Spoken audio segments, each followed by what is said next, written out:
Welcome back, everybody. JP, all about comics, comics and cold ones, episode 32, live tonight with Pope Grimy. What is up, comic book community? Maybe I should have said live with the most epic unboxing of the night, Pope Grimy, but there's that. We're also joined tonight with us. We have a guest from Inzane Comics. This is Zain. Welcome, sir. Hello, guys. So we are going to talk a little bit tonight about Zane's product, like you're selling hair supply. Geez. The Elemental Balance.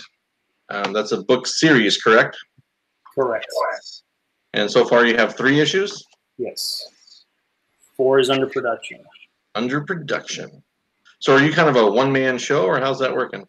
So I have a team. It's me. I'm the writer. I have an artist who does the pencil and inking, and then I have a colorist, and then I also recently got a letterer. So we got a group, and we have an editor as well. So, oh wow! Yeah, that'll keep you in line. Yep, yeah, and it's global too. So it's interesting because they're all over my artist is in the UK. Oh, colorist is in Germany. I mean, we can do that now, right? With the internet and everything. So it's pretty cool. Well, yeah, we've had a few different creators on our show and different publishing companies on the show, and definitely have learned it's a worldwide market. The one day we had CBSI, oh my gosh, SBI Press on our show, and they were literally like all around the globe. This whole creative team. We just missed their main artist because of scheduling conflict, but Hellicious. Yeah, Hellicious. Hey, let's take a quick gander at the chat quick, see who's here tonight. We got 4-Way Flashers, which was the the giver of the epic unboxing from earlier today. We also have Samantha Branch, who herself is a creator. She's a comic book artist and creator of her book, which is called Will Not Bow. And then we got Pope Cerebus the First, Mo. What up, Mo? What are we drinking tonight? Well, I'm drinking some nice gas station coffee. I just have water. Pope is drinking some beer with a weird baby beer creature on it. I don't even know what that is. Is that? Oh, that reminds me. Have you guys seen Bird Box? Yeah. So apparently the creature was supposed to look like that. Yeah, I saw that on maybe it's on Twitter. I don't know where I saw it, but it was a little bit like a little baby face reptile or something. GPAP is shouting himself out in the chat. Fucking. It's good to see everyone tonight again for round 2, except on a different channel. Well, anyways, so tonight we're just going to talk a little bit about what Zane's got going on with his book, and if you guys look below in the description, you'll see a link to his Indiegogo page. That sounds so weird to say that. You can check out his book there as well. It's pretty cool. You sent me a little preview of book 1, right? Mm-hmm. So I mean, my first takeaway from the book was how the artwork popped out. I thought the colors were amazing for what was going on with the story there. So that was a big draw, I guess, the visual appeal of the book. So definitely, I think for me it'll be my first book to support on Indiegogo, if I can say it right. So everyone knows that Pope and I are big Kickstarter guys. We support all kinds of Kickstarters. Sometimes you even get elf porn by accident, but whatever. Page 7. What'd you say? I said page 7, baby. Page 7, that's right. So anyways, tell us a little bit about how you got started, or what made you decide comics was your vice, if you will, or your muse. Well, it's an interesting and long story, so I'm going to try to figure out how to shorten it up. But I've always liked comics. So if you look at my logo, it has this kind of little weird monster looking. Well, like thing, it actually, that's my signature. And so when I was really young, I made my signature look like that, like a cartoon character, because it was like a pact to myself that when I grow up, I'm going to become a comic artist or a comic book creator. And so I worked in the oil and gas energy industry, and we were going through like several rounds of layoffs, and it was a pretty depressing time and whatnot. And I kind of had a moment of like, what am I doing with my life? I want to do something that feels meaningful. And so from that, I was signing a contract, and someone's like, "Hey, man, your signature looks kind of weird." And it kind of one of those things that it clicked, and I was like, "Oh, this is what I should be doing." So that's kind of how or why I quit my job and started doing this full time. So. Oh wow. Yeah. So definitely not doing it for the money, because I was making money at my job. Sure. But I'm doing it out of pure love because I really enjoy this. So that's kind of the start. Well, that's awesome. Definitely a very unique beginning for sure. Like, we've talked to a lot of different people, and I have to say that's one of the more unique beginnings. Yeah. And it's weird. Okay, so people say, it's a struggle. Believe me, it's a struggle to quit something that everything is nice and cushy for you, and to quit that to start from nothing. So it's a struggle of its own. Yeah, it's. I mean, I have my own book that I'm working on. Well, I've been working on for a while, but I thought we were good to go. We were setting up a Kickstarter date and all that stuff, and then abruptly lost my artist, like, I don't know, 2 days ago, 3 days ago, whatever it was. So,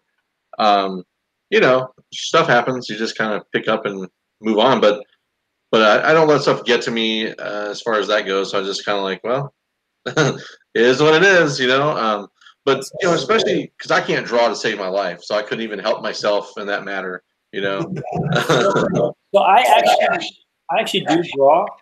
So let me show you one of my sketches. Or this is my inking. So I can draw, but I'm not good at sequential art. So that's why I have an artist. I think it's its own talent of itself, like camera angles and whatnot. So that's why I chose not to do my own art. Well, I learned, learning through the process, kind of like, oh yeah, because I have artist friends in the industry, and they're like, well, make sure that they can do sequential art, and I never even thought about that kind of aspect. I was like, oh shit, yeah, you got to tell a story, right? You can't just like take the ideas out of my head and throw them on a page and call it a comic. That would be a children's book, but not for children. So, yeah, it's kind of interesting. So yeah. do you do like commission work for people, or you just like you could do like a cover artist kind of thing? No, I don't do that. I just draw for fun, and I typically, whenever I sketch, I look at something. A sketch. I can only make skulls without. That's like my rare talent. So if anyone needs to make a cover art about just a skull, I'm your guy. But other than that, I tell you what, Pope Cerebus loves covers with skulls. So Pope C might be a man interested in that shit. Okay, yeah, help out with that. Yeah. But it's to me, it's very interesting. When I first started, I've actually done film before. I've worked in film, and I've done script for film. So I'm very specific on camera angles. And so it was really fun to like actually write a story and present it to an artist, see how what you write in your words and how they perceive it. Sure. It's very cool. It's very, very, it's my fuel of why I do it. And, I hope like through this process, I get to promote artists as well. Like it's not just for me, but also promoting artists and, giving them more work as well. Yeah. Are you familiar with like, Brian Polito? No. Coffin Comics. He does like probably one of the most successful Kickstarter campaigns in the history of comics. Oh, really? He's in the millions? He's up there. He's very very up there. But what kind of makes me think of him, because he's always about promoting new artists. Like he does a great job of that as well. So it's cool to hear you say that, because kind of like with us in this show, that was kind of the whole point of this show. For us, we started out because we wanted to promote other YouTubers, and then we want to promote creators of comics because I had this idea of, oh, I like to know what the creators are thinking. I like to know what writers are thinking. I like to know what artists are thinking. I like to know the business side of things. So let's do that, and that's kind of where this all became a thing for us.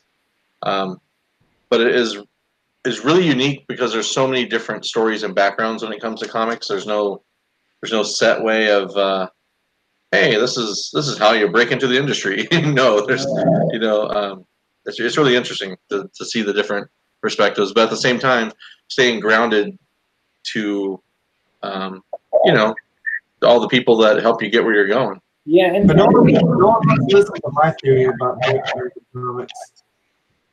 What's your theory?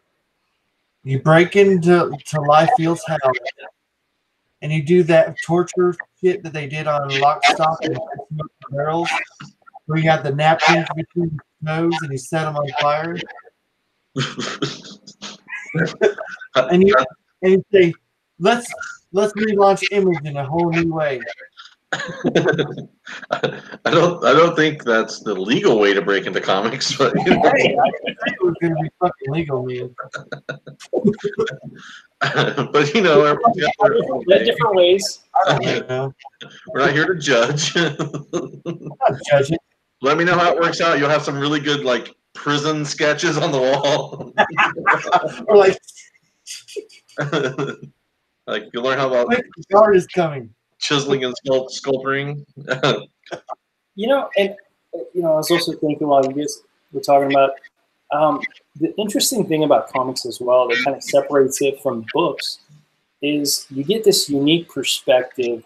So, for example, when you're reading a book, you get to see the point of view from the writer, right? And so that comes with their own whenever somebody writes a piece, it comes with a lot of their own values and a lot of their diverse thoughts kind of be translated into it.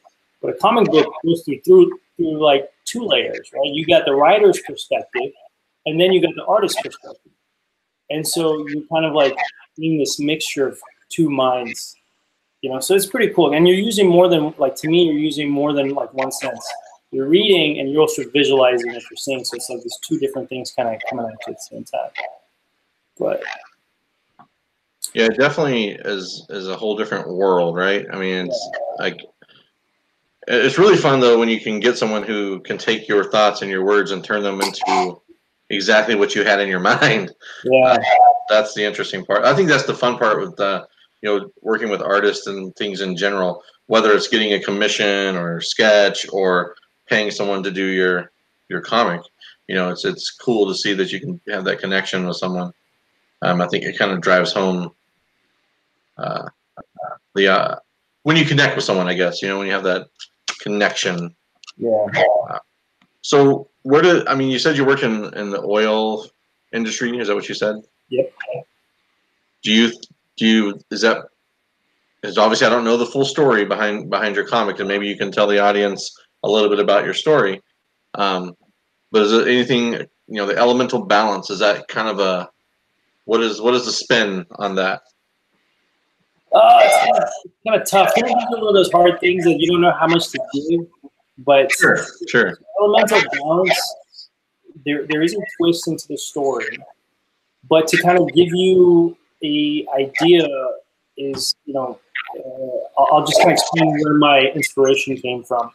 So basically, think of it. So there's one aspect of us that we understand, for example, our physical body, anything we can see, matter. We understand that, right? But then there's another flip side of the coin of things we don't understand, like decision, or intuition, or knowledge, or something like that.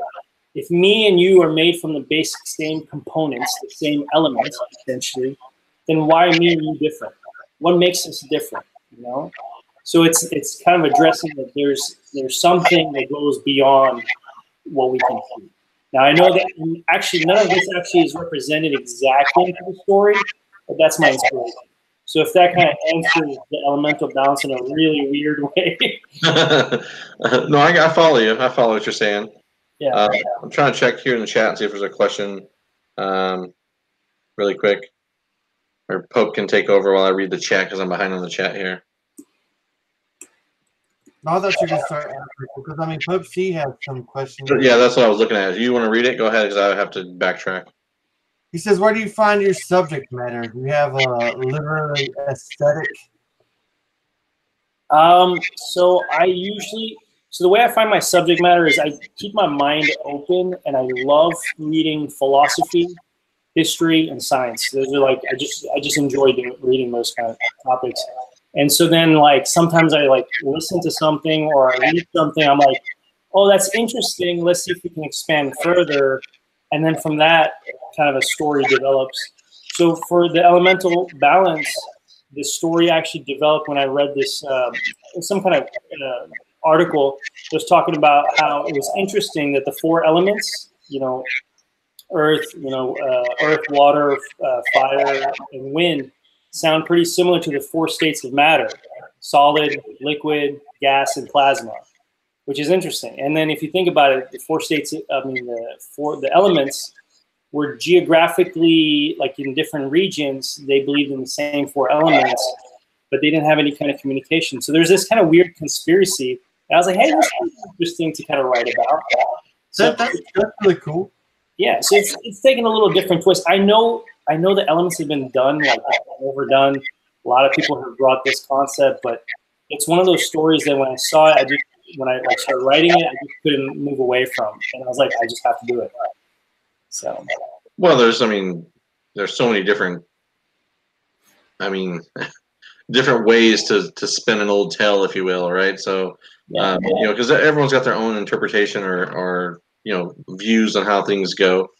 So just an example of the story that I've been working on for like 8 years of my life.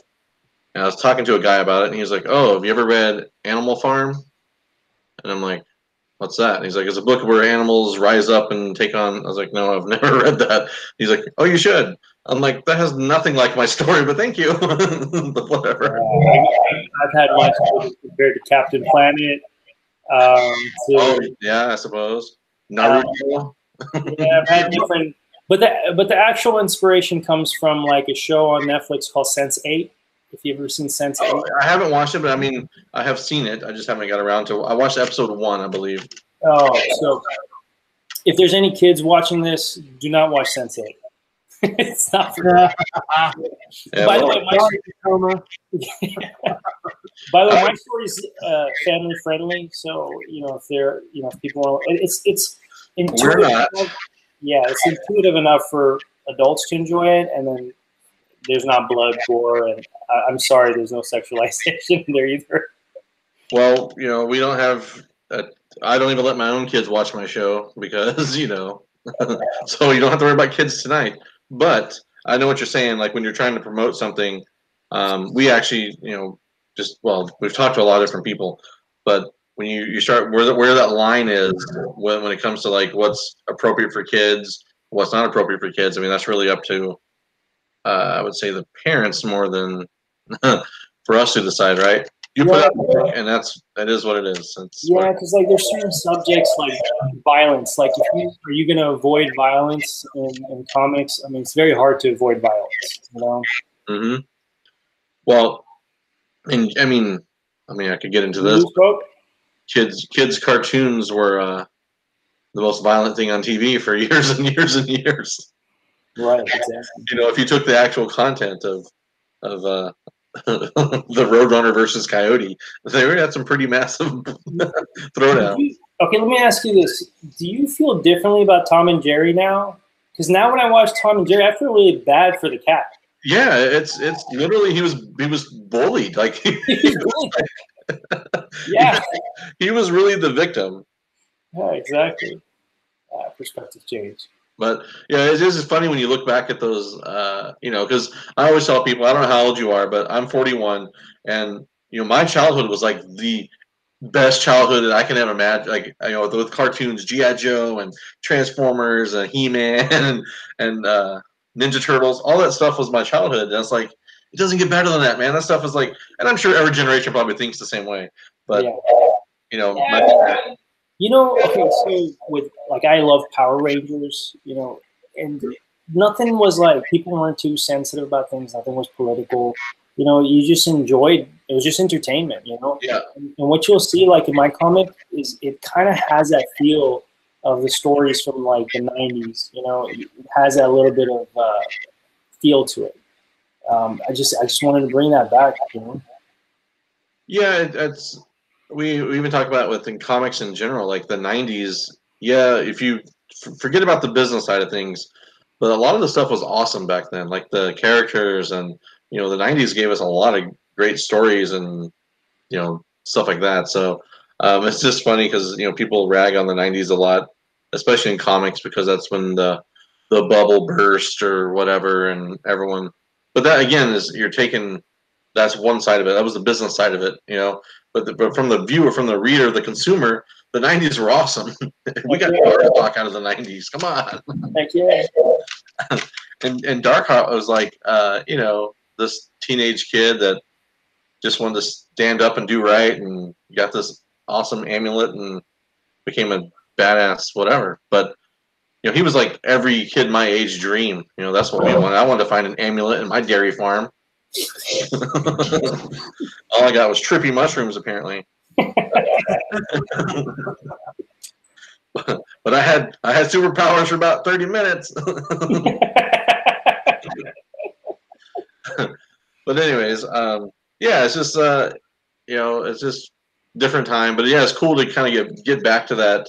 I guess I'll say base, but kind of because if you grew up with Power Rangers and that kind of stuff, you have fond memories of that stuff. So therefore, you want to give people fond memories going forward of your content. So yeah, it's like simple things that kind of like are kind of, I don't know. Some people might think are dumb. Like, remember in Power Rangers, if you were the Black Ranger, you always wear a black shirt or something like black. If you were the Yellow Ranger, you always wore something yellow. They all kind of stuck with their themes. Yeah. I thought it was kind of cool. Like, I mean, it was probably unnecessary, but it was kind of fun,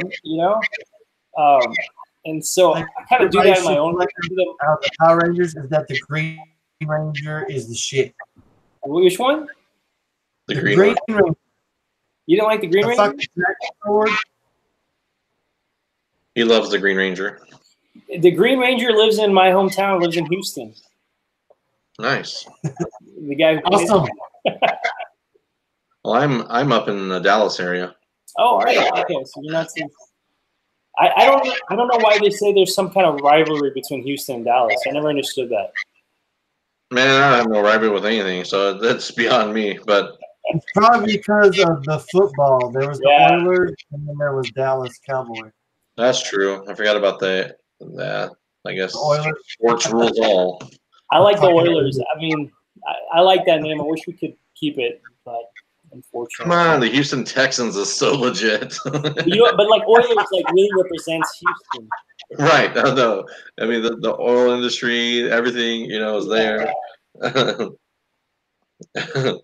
Oh my gosh. What's up, Beyond the Blast Doors? Good to see you. If you're a Star Wars fan, make sure you check out Beyond the Blast Doors. He has one of the coolest YouTube podcasts on Star Wars related material.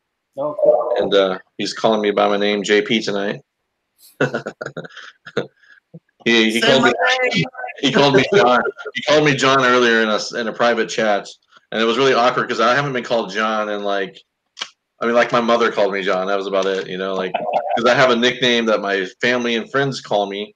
If you guys watched the show last night at the end with my sister, I was gonna say I totally forgot about it, and then she said Bubba, and I was like, yeah, what the fuck?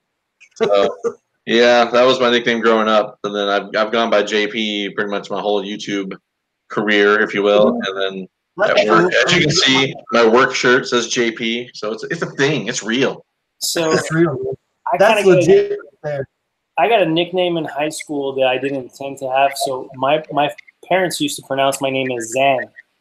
And so I would go to people and people were like, how do you pronounce your name? And I was like, oh, like Tarzan, but you just take out the tar. Well, since that day, it became Tarzan. No, of course. So I was like, all right, whatever you want to call me, that's my name. You can only fight it for so long. Yeah. I've been called lots of things.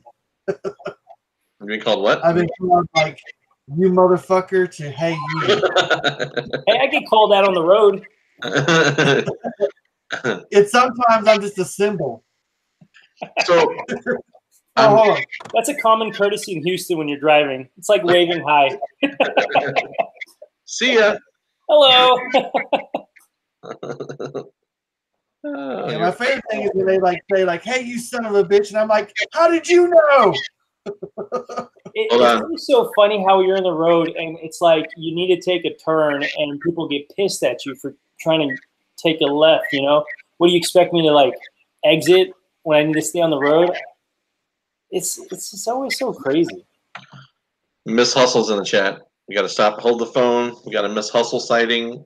It's good to see you. Hope you're doing well. Thanks for being here tonight. Man. Yeah, that's how you say. "I saw Miss Hustle." So the Green Ranger, was that Tommy? Yeah, Was that Jason David Frank? Jason David Frank, yes sir. And he lives in Houston? Mm-hmm.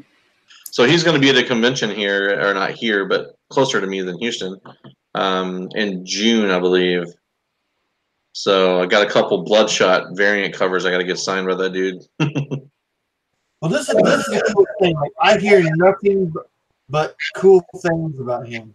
Like, he will spend like just as much time as like as a fan needs with him. He will spend that time with every individual fan, and he makes everybody feel special that are fans, which I think is super cool. And like, and that goes a long, long way. It goes a very long way. Yeah, sure. Especially with the fans. Like it really sticks with them. Yeah. Well, I can tell you there's nothing worse than meeting your hero and being let down. Yeah. I'm serious. Like it's an experience that you wish upon anyone. I felt like that, and maybe you guys feel differently, but I felt like that with Henry Cavill. Like, man, Superman was like, when he got cast for Superman, I was like, this is the dude. He looks like the part, And then I just saw a few interviews with him, and he was talking a lot about like he was doing it for the money, and that kind of stuff just really jive with me. It almost like it goes away from the Clark Kent character, I know they're not the same, but it's just one of those weird things that you kind of expect someone to take on a role that is, I mean, obviously not every villain is a villain in real life, but I mean they have some villainous qualities, I'm sure, to inspire from. Yeah. You expect someone playing the embodiment of the greatest superhero of all time, and not, you know what I'm saying, just an idea. The idea is that Clark Kent is the most wholesome non-human being on Earth, but but you got a guy who's like less than wholesome playing him, or is like, yeah, fuck this, I'm all about the money. You're just like, oh, it kind of it's hard for you to. Yeah, that works well for me because like I don't believe in the Boy Scout Superman. I believe in the Superman or the Clark Kent or the Kal-El that struggled with being a fucking teenager with fucking superpowers. I mean, because if some punk ass motherfucker in a bar tried to start some shit with me, I would have fucking zapped his ass to the wall. And, like, Hey, actually, then you'd really enjoy this new movie they're coming out with, Brightburn. Have you seen the trailer? Yes. That looks sick, man. I thought it was like.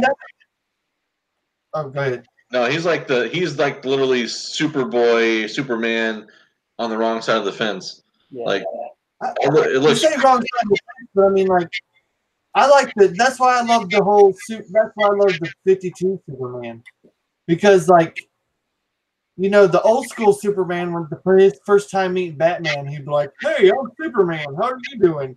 I fight for good and justice." No, the new 52 Superman was just like, motherfucker, if you even like reach for your fucking batarang, I'm gonna beat your fucking ass. I was like, yes. And then Darkseid. Are you? I guess we'll segue into this. Are you reading any comics currently yourself? I've been too busy actually making comics right now. I got 3 comic projects going on right now simultaneously. Yeah, I saw the other one. You had the Elemental Balance, and what was the other one? It's called Game Plan. Game Plan. That one is very unusual for comics. I would say. I guess there's nothing really unusual for comics, but Depends on what circles you go down. I mean, I do have elf porn on my shelf. right. But I'm trying something different because I got when I was raised, like my parents would like watch Bollywood movies, and I would watch like American movies, and so I was kind of exposed to both cultures growing up. And so it was always really fascinating to see that and then see this. And there's a distinction, like there's a distinctive like value in both. And so when I wrote Game Plan, like I kind of wanted to merge the two and let people experience what it means to be like for example, someone who's from an immigrant family, we have something that's called a subculture, which means it's a mixture of two cultures. And I wanted to represent that. So Game Plan is kind of like a clever way of representing two different cultures. So it's American. You'll see on one side on that poster, it's American football stadium with this dude, and he's just standing there conflicted. And on the other side, there's the Taj Mahal. And so it's kind of it's a mixture of these two stories. And by the way, that story, I was one of the first stories I wrote, and I told my wife. It wasn't my wife at the time, and she fell in love with me for that story. So. Oh, nice! Look at you. Yeah. Can I borrow that the next time I meet a lovely lady? The very long pickup line. I'll tell you that. She just like starts taking a nap. I'm like, look, it's supposed to work, damn it. Yeah, just give me 30 more minutes. So I want to take a moment really quick. This is kind of just for a quick little shout out. I know we talked about Miss Hustles in the chat. And I want to just say, thank her for all that she does for our community. She's a big part. She's been MIA for a little bit, but she does a lot of stuff on Instagram, promoting different channels, promoting different shows, what have you. And she's been a huge supporter of our show throughout pretty much the duration of us doing this. We're coming up on a year now, just about here in like 2 months. But just want to give a shout out. And one other thing I want to mention really quick before we get more conversation is another YouTuber, Escargo80. He's my brother from another country, but want to give him a big shout out. I know some things have happened this week that were unpleasant, so I just want to let him know that he is in our thoughts, and that we love you, brother, and chin up. So that was my serious note for the night, but yeah. I hit him up on Instagram, and like Instagram is the best way for me to communicate with people.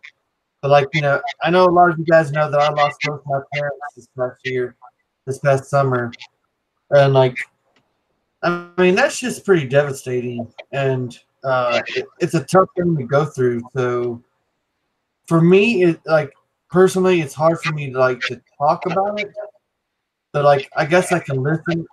I can listen to someone talk, and I can relate to talking to them about the subject. So Escargo, if you're ever watching this, man, I know I sent you a message, but this community is fucking awesome, and they will rally around people who need help. From the bottom of my heart, man, I feel your pain, and if you ever need, we don't even have to talk about what happened or what it is. I can just listen, and you can just rant if you need to. But we're here for you, and I know definitely JP is here for you. But I know the comic book community is very, very welcoming. And so, Escargo, positive thoughts, brother, and we're here for you. All right. Thanks, man. So yeah, sometimes in real life is excuse me, a little more real than we want it to be, So, but yeah. Anyway, so I'll just kind of segue back into you a little bit here and talk about what's going on with you and where you're headed down the future, I guess. Where you see yourself in 5 years? Because I know someone will ask that question. You just wait for it. I hope that we continue doing this. I have actually a 10-year plan of comics. Nice. It's quite a few stories we have. A lot of the comics actually, if it starts, getting traction, all the comics will tie into an ultimate story. So everything is kind of driving towards something. Okay. But everything is also an individual story, so you don't have to read everything. All the other comic series, but they do tie in small ways. So if you do read everything, you'll get some nice Easter eggs in each story. So. See, Samantha Branch just said in the chat, "Damn, that was going to be my question." Yeah.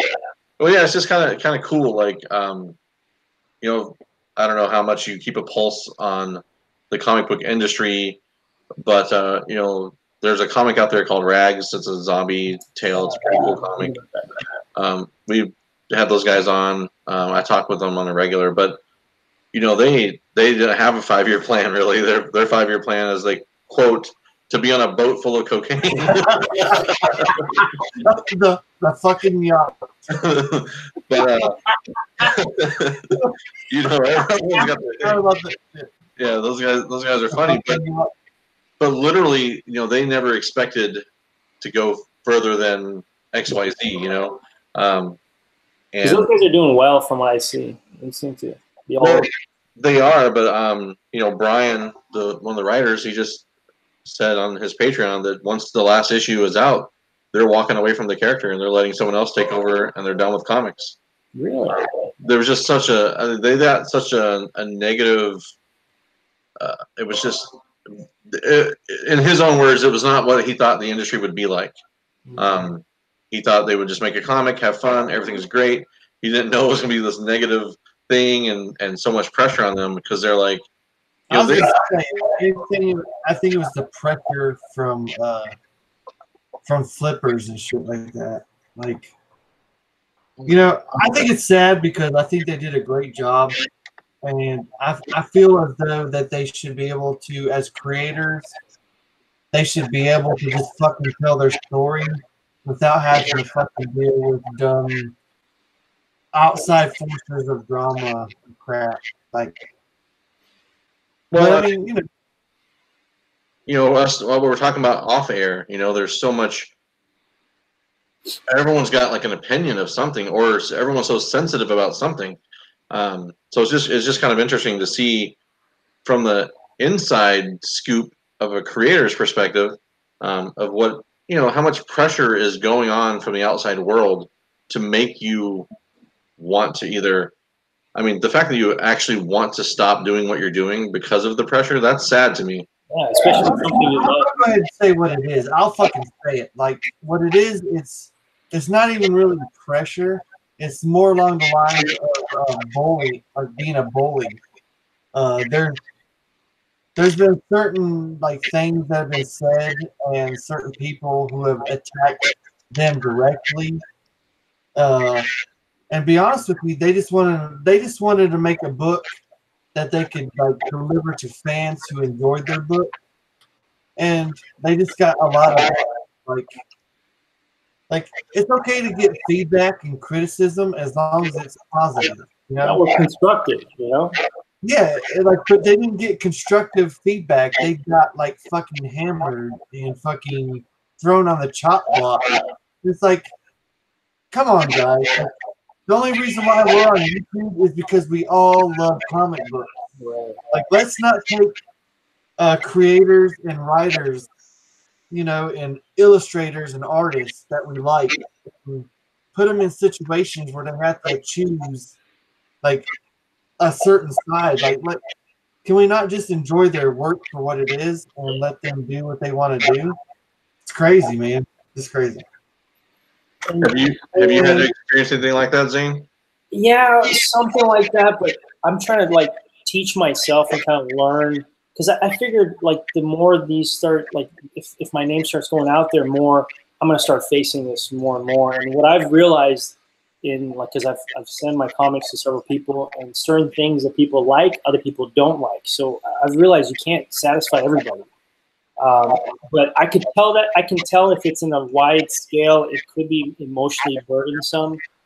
I don't know how I would deal with it, but I'm trying to like really learn right now to just be really mellow and just be like, hey, you just can't make everyone happy, and just do what you feel like is right. And then if people don't agree with you, then they don't agree with you. That's fine. That's how I see it. Yeah, it's kind of, I don't know, I guess it's kind of hard, but if you put the blinders on and avoid social media, especially, I mean, those guys unfortunately kind of blew up as far as popularity goes, and I know they weren't expecting that. They point blank told us they weren't expecting that. So what are you going to do? Whenever you get blindsided about a bunch of stuff in the industry that you're not even aware of that goes on, and how do you respond to that? And I think if you could go back in time, they would have responded differently, learning from what they did. But it's hard. It's hard when you don't know. I always say you don't know what you don't know. So I come from energy industry, so I kind of learned to get some thick skin because some of these drilling guys, man, they're not really nice when they talk to you. Especially with what I was doing. I was doing procurement, so I'm basically a roadblock for them. So, yeah, I suppose. Yeah, so I've kind of learned to overcome some of it. But you just never know. You just never know. Yeah, I mean, I was just kind of curious, like, what your experiences have been like, I guess. I mean, have you done like conventions and things of that nature? No, I haven't done conventions. I try to go to the Comic Palooza convention, and they seem to have like give priority to people that have already been there. So I got to wait until somebody like doesn't pick a spot or something. Yeah, so it's one of those things. But there's a convention going on in Dallas in April. Yeah, I might look into that. Yeah. That's fucking weird. Why am I on here twice? Because you're like those double mint twins from back in the 90s. Dude, I just got the weirdest message. It just said like you're multiplying. And all of a sudden I was like, what the fuck? Like, I mean, you're taking the comic thing to a whole nother level, Pope. You're like multiple man. Don't fuck with me. I will double time everything. I will make clones of myself, and everybody will bow down to my clone, but not to me. Your clone just died, sadly. Oh God! Back to the test tube, bro. But for a hot second there, I was the shit. Yeah, that's all I guess. That's funny. I had like 32 seconds of fame. You did. That was great. Zain was about to write you into a story, but you lost it. That's how I get my inspiration. doing podcasts or YouTube shows or whatever you guys want to refer to this as. I get asked all the time. My computer's been drinking as much as I have. Yeah, you've been drinking a lot, that's for sure. Your computer looks real thirsty too. What you should have said was, Sean, you haven't been drinking enough.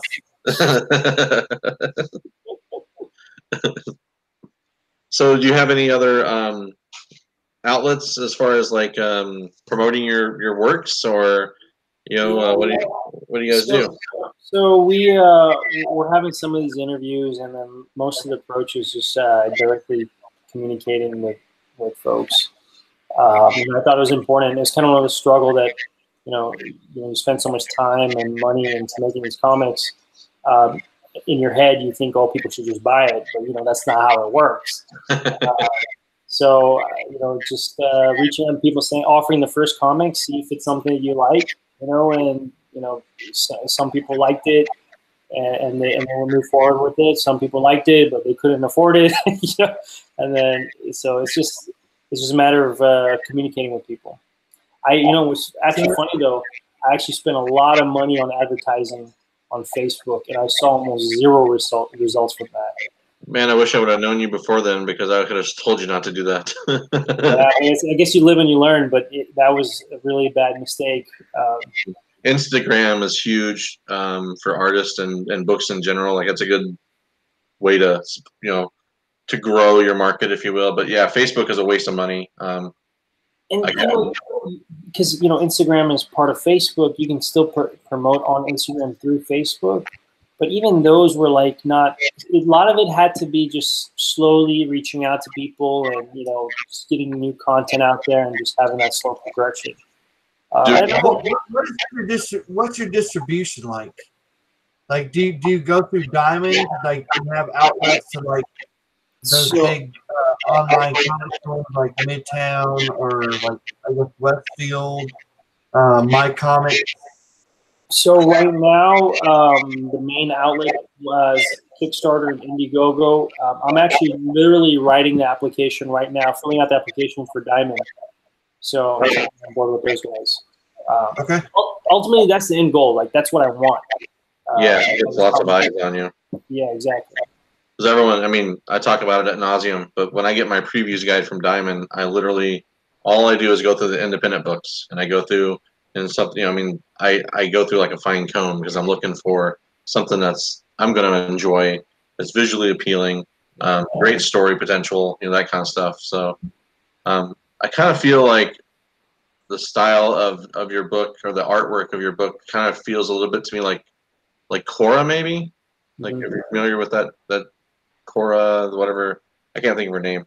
It's some kind of animated show that I saw, and I was like, oh, it kind of feels like that a little bit, which is cool because it caught my attention, right? That's what got my attention. I was like, oh, I like that. So I think people will check it out, and I think they'll like what they see. Do you have anything in shops, like any comic shops locally or otherwise? No, so actually what the plan is, part of the plan is to submit application to Diamond, and then I'm going to send about 100 free samples to comic book stores around the U.S., and I'm going to send all 3 chapters so that they can see it. I mean, it's really up until the end of chapter 3 that you kind of almost really, it takes kind of like a little different direction. The story takes a different direction.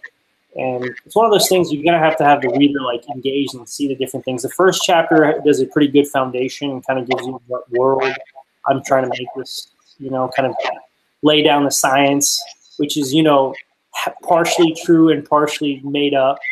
One of those things. But yeah, that's been the focus. I want them to be in comic book stores.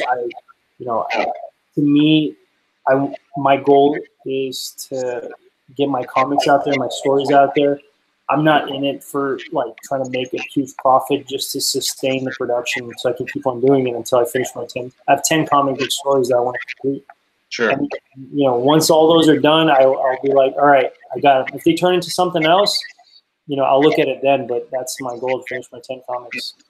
So what was your process for finding the creative team? Like, did you have to go through tryouts, if you will, or like, how'd you go about that? So I started just kind of looking on sites like Fiverr and People's Per Hour and like those kind of freelancing sites. I didn't know about DeviantArt, and I didn't know about Instagram and doing all that kind of stuff. So I went through that, and so that's where I found my artist. And I liked his art. It kind of like, I don't know, something drew me to it. Because my story is like very much in a serious, somewhat serious tone. Mm-hmm. So I like that cartoony look because it gives us this kind of weird kind of contrast. So I enjoyed that, and it's almost like I'm kind of like now leaning towards always having a cartoony look rather than what I call the Jim Lee look. The very sleek, style. Like, yeah, I know what you mean. Yeah, I think my focus would be more like towards the Spider-Man, kind of a little bit exaggerated body movement type comics. So that's what I'm looking for with my artists. And so that's how. But now that I've been kind of in this for a little while now, I found several other artists, that got to me now. So. I have a list of people that I want to use for my next, for game plan. I already picked out an artist that I want. I'm still looking for the artist for The Lost King, which is my other series that I'm writing. Gotcha. Yeah, it's kind of interesting you mentioned those websites, because that was like my biggest struggle. Was where do you find an artist to do that matches your ideas and how to Do you give them? We had a gentleman on with another Kickstarter a couple weeks ago, and he just basically said he paid 5 different artists a page rate for samples and chose they chose the one he liked best. And that's a smart way of doing it too, if you think about it. I mean, because you can look at someone's, you look at someone's art, and they might have an art about like superheroes, but like let's say my art is about, or my story is about ancient history. So they might be good at superheroes, but they don't know how to depict all the the clothing and whatnot for ancient history. So you can't just say this is a good artist and expect them to be able to make anything. You kind of have to have a feel for it too. Yeah, it makes it a bit of a challenge for sure, because you got to have all their ducks in a row, if you will. Yeah. Let's see here. Hope you have anything you want to add? I know you were gone for beer break. Any questions for Zain yourself? Yeah, I mean, like, who are your inspirations? Like, what, like, are there artists and writers that like got you inspired into doing what you do? Man, that's a very interesting question. I'm one of those people that, if you ask me what's my favorite song, I don't have one. It's one of those things that I like something that's very different and unique. I don't like mainstream songs. I'm the same way when it comes to like writers. It's like TV shows and stuff like that can inspire me, but I'm not like specifically with one person. That's fine. I mean, like, I kind of feel the same way. I mean, I can't name my top favorite band because there's at least 5 that I love. Right. Exactly. I have at least 5 favorite movies that like will probably Equilibrium as my #1 movie. Right. Like, it doesn't have to be #1. It could just be a whole bunch of #1s. It's just inspiration. Like people like Christopher Nolan, like his movies I've really enjoyed. And then what's his name? I know I'm probably gonna get some heat for this, but I actually like Zack Snyder's vision on things as well. So that's my perspective. That was my controversial thing for the day. I don't think it's very controversial. I think that's other than the masses, like, I think collectively people will have like this, yeah, fuck Zack Snyder, but then you have the people that are over here like, I kind of like him. I don't know why I just bashed him, because really I actually enjoy his material. Like, I love The Watchmen. I'm going to shy away from that. I thought The Watchmen was awesome. It's one of those things that when everybody else is on that bandwagon of hating Zack Snyder, you kind of get on it, but you kind of secretly like, well, I kind of like his movies, but everybody's saying they hate it, so. No. I love to watch good film. In fact, I watched it. That's what I fell asleep to last night. That was my lullaby. Was The Watchmen. and like, how can you deny the fucking Rorschach fucking big speech in the beginning of the movie, where he's like, all the like people, lawyers and shit will like be reaching up for me, and they'll ask for help, and I will whisper to them, no. Like, that fucking speech is fucking awesome. Yeah. And so I like Zack Snyder's vision, but like then again, I'm not like stuck on him and saying that this is what like right now. I was really feeling like I talked about the Brightburn. I really like that concept. Yes, I'm with you, man. I'm hyped for that. Yeah, and I don't care who wrote it or whatnot. It's just something very different. Like making a superhero into something scary. That's pretty cool, man.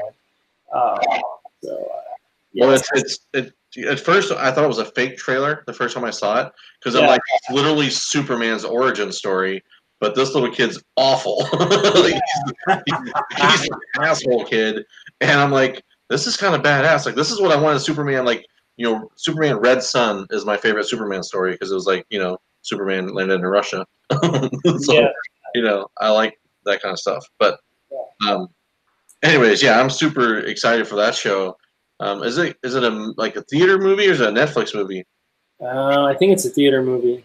Okay, but regardless, I'll make sure I support it, because I'm sure it'll be a flop based on the way the world is. Yeah, sure. Well, let me rephrase that. It'll be a flop financially, right? That's always what everyone cares about, is money. So here, let me see something. It says, what do you want to see done in comics in general? Oopsie. What do I want to see in comics in general? Like what's missing, basically? What are we seeing missing in comics? I mean, it's just a question. So, however you want to interpret that, like, I guess, what direction would you like to see comics go in? Maybe, if you're going to change something in comics. I kind of talked about it. I kind of touched this earlier, but for me, the direction I want comics is to quit looking at what's happening in the news, quit looking at what's happening in, in the world in the sense of like politics, and just for writers to write stories that they care about. Like I understand that some people want to bring up issues, but making a comic book and an entertainment that doesn't talk about issues is a service of its own, because it lets people escape from those problems, or it lets you go into a different world. And so, I mean, I kind of don't like the direction that some of the majors are going and trying to push that, and that's kind of, I think it's cool with indie comics is that people can actually they're not fearful, that they can kind of put their opinion and values. I think that's why. I'm sorry. Go ahead. No, I mean that's basically what I was going to say. Yeah, I think that's why a lot more people now. I don't care about the piece of pie that they show. Marvel's got this half, DC's got this, but collectively, and especially in just listening to our community here, a lot of people are leaning towards indie nowadays. Like a lot of people are putting money in indie books, and I announced last week I literally no longer buy DC or Marvel. I'm 100% indie now. That's just my personal choice because I like stories, and Pope and I talk. When you talk about an indie book, you're not tied to a universe, first of all. Yeah. So you don't have to worry about what the guy ahead of you did with Green Lantern or the guy ahead of you did with Batman. That it's there's no. I feel like the political agenda of the bigger books have become so in your face that it just kind of gets like just too much. I'm with you. Like I want to read something that takes me away from reality, not throwing it more in my face and just putting a cape on it. Yeah. That's just not what I'm into. So that's a weird thing. That's a weird thing to say too, in the same essence, because a professor once told me that like fiction holds more truth than nonfiction does, because a lot of the stories are like exaggerated truths, but like if you get down to the point, like they're actually a lot of things are really true stories when you involve in fiction. Yeah, because it makes sense, because whenever a writer's writing something, it's something they care about. So it's something that they know and something that they care about, and but to actively write something with an agenda is where I kind of it just feels, because to me, I don't look for a story. I just kind of open my mind and things come to me. I don't know if that makes sense. Like you kind of almost get inspired to do things rather than saying, okay, today I need to talk about this, this subject, and I'm going to push everything towards talking about that subject. I don't do that. Like if I, something comes to me, I get inspired by it. So when I'm writing a story, like some of my values and morals and the characters' decisions will reflect. So you can kind of address some of those things with the story, but not that being the sole purpose. Like the sole purpose would be, some sort of moral that I agree with, but it wasn't my intention to do it. I don't know if that makes sense. Well, this is my kind of standpoint on that. Like I don't care. I don't care if there's agendas being pushed, because like regardless of what agenda you're trying to push on me, as long as like the characters are good, your storylines are good, I'm that's what it boils down to for me. Like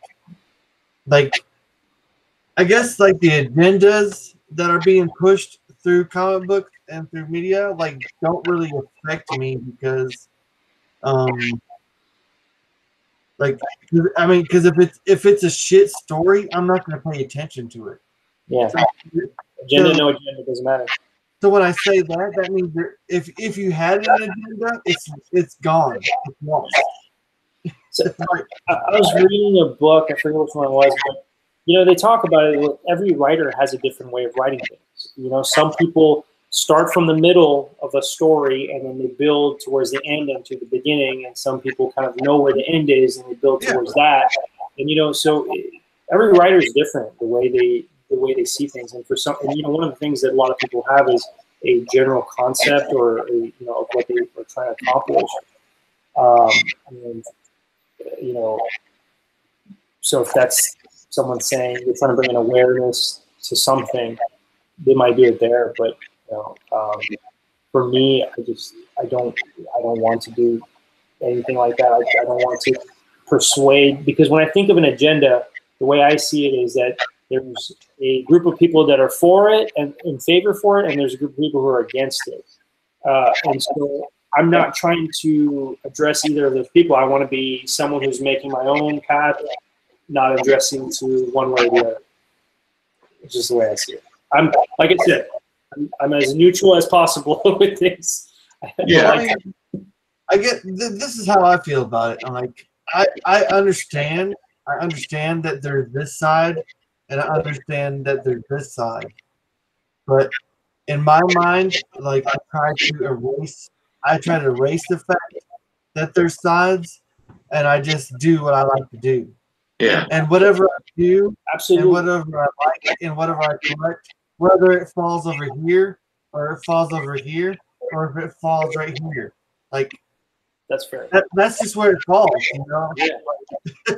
I am who I am. I like who I like. And I agree with you, because these days anybody can make anything into an agenda. It's so easy to twist something and say, you can say I didn't make it as an agenda, and someone's gonna read the conclusion and say, "Oh, you're trying to do that." Dude, you could take a gum commercial and say that they're trying to make some sort of fucking political statement against whatever. And it's like, come on, guys, it's a fucking gum commercial. Like, to be honest with you, I want to drink beer. I want my son to have a good education. Yeah, I know my priorities are whack. And I want to watch movies and collect comic books that I like to collect. There's no fucking agenda. I have no agenda. Yeah. I just want to enjoy beer, watch my Red Wings fucking win the Stanley Cup, and I want to fucking eat as many M&Ms and Skittles as he can before he can go to bed. Done deal. I'm good. Good life. Yeah. Well, anything else you want to add before we wrap up tonight? No, just I want to say, I definitely encourage you guys to check out our Indiegogo campaign. I know you guys don't do Indiegogos too often, but it's an interesting format. I've used Kickstarter as well. I like Kickstarter too, but Indiegogo is also a pretty reliable. Can you tell and enlighten me and the audience maybe on what's the difference? Like, what is unique about Indiegogo versus Kickstarter? Because I'm well with Kickstarter. From a creator standpoint, so with Kickstarter, whoever pledges, they don't get charged until the very end. Whereas in Indiegogo, as soon as they swipe, they get charged. I mean, you can still cancel both ways. You can still cancel it, but the advantage is, when you're done with the Kickstarter, if somebody's credit card number changes or they put a fraud alert on, the card or something like that, so you kind of lose some backers at the end because their credit card just didn't go through. Yeah. Whereas in Indiegogo, you won't have that issue. And the cool feature that I like in Indiegogo, from a visual standpoint, it's pretty cool where every single pledge reward you have, you can attach a picture on top of it. And where Kickstarter, you don't have that. So those kind of things are kind of cool, So can you run both campaigns simultaneously? I wouldn't. I've heard not to do that. Okay. I don't know. It sounds. You could technically. Why not? You're double dipping. Yeah, you're kind of double dipping. Because when you think about some of the success to these Kickstarters or Indiegogo, what I've been learning, you guys might be able to correct me, but it's like the first few days is what matters the most. You know, because if you get more backers, then other people seeing that it's getting backed, and so it kind of starts multiplying like that. And so if you have it in both sides, you're dividing your backers, so you won't get that kind of momentum. So with Indiegogo, so like for example, the Kickstarter doesn't charge till the end, but if the project isn't fully funded, it doesn't get charged at all. So how does that work with Indiegogo? So Indiegogo, it's your option as a creator. You can put it as a flexible account, or you can put it as a, you know, where it's all or nothing. So I typically pick a flexible account just because I'm trying to get my comic books out there. Because most of my cost, I mean, my cost exceeds what the budget I have on there. Of course, yeah. You know, but I'm just trying to get my comics out there. So for me, it's flexible. Like if it doesn't hit the goal, everyone's still going to get their. Whoever is already pledged is going to get their pledges, unlike Kickstarter. That's cool in a way, because even if, say, you don't hit your goal, but at least anything that a little bit helps towards getting that goal, right? I mean, that's how I would look at it, like, you know, financially speaking, because, you know, if it costs you $4,500 to make a book and you get $3,000, hey, that's only $1,500 out of your pocket or whatever, you know, that every little bit helps when it comes to like crowdfunding. And not only that, let's say you got 20 backers and you're not fully funded. Well, at least those 20 backers are going to come read your comic book, and hopefully in the next campaign they'll come back. So now you have 20 in the beginning, which could potentially make your second campaign funded. You know? Yeah. So that's the way I see it. You know, it's not about today; it's about, you know, future. So that's cool. I do have one more thing I need to shout out before we're done tonight. So if you guys are familiar with Source Point Press, the Ogre comic series, my friend Andy from Indie Spotlight series on Instagram is going to have an announcement this Sunday night, January 22nd at 7 p.m. Eastern Time. If you guys remember when we had them on here, they were doing the variant cover that Sean Daly was working on, and that is going to be released on Sunday night. So stay tuned. Follow him on Instagram. This is what the cover is going to look like, if you guys can see it. This is going to be the variant for his Instagram page. So check it out. It goes on sale Sunday. He'll announce the website on Instagram, 7 p.m. Eastern Time. Sorry, I just want to get that out of the way because I forgot to do that earlier. And I have to be a man of my word. So, but hey, if you guys have any questions quick before you wrap up, throw them in the chat so we can see what's going on. Is Ogre pregnant? No, the Ogre isn't pregnant. The Ogre is a man, and he has a beer belly because he's an ogre. I assume he likes beer. Hey, I'm not about So here's a quick one for you. It says, El Crudo, what about giving away issue 1 out for free, build a small audience, and ask for money for number 2? Well, we are doing that, actually. So if anybody needs a link to the first comic series, you know, we'll offer the first one, the digital one, for free. So yeah, anybody who needs it, just reach out to me, or if you guys can provide a link to them, that'd be awesome. And actually, if you go on our website, you'll be able to find it on our website, www.inzanecomics.com. I think I linked your Instagram account in the description as well, so that you guys can follow you on Instagram. Yeah. And then I'm sure you probably have a link in your Instagram. Right. Or can get it to people that way, probably easier. Yeah. I would think. Sure. So, I appreciate that question, though. I should have brought that up myself. Here you go, guys. Whoever said they didn't see it. Is that better? Can we all see Ogre? The red cover, Sean Daly artwork. All right. You have anything else you want to add tonight, Pope? I mean, like, if we're closing out, is this closing out? Yeah, we're gonna get ready to wrap up here. Like, if we're gonna wrap up, then first off, I want to say thank you, 4-Way Flashers, for that awesome AOK that you sent me. I want to say thank you to Miss Hustle for, you know, you have been the most hardworking. Like, it's so weird. it's so weird to talk about you, Miss Hustle, because like you're awesome. We wish you would have a channel of your own because you're just fucking badass. But you will if you can, and I have much love and respect for you, Miss Hustle. And I also want to take my hat off and my shades off to Escargo, who has just lost his father. And I also want to thank Mr. Zain for being a part of our show. Thank you for being here. Thanks for having me. JP, you're awesome. It's true. It is true. I kid. But yeah, appreciate everyone tuning in tonight. Some questions, everything. If you're watching this on the rewind, just make sure you go to the link below, check him out, support his project if you guys will. I know I will personally, so let's just make it happen for him and show your community love for the indie books. Thank you, guys. Appreciate it. Yeah, everyone have a safe night. We'll see you next week. Bye-bye.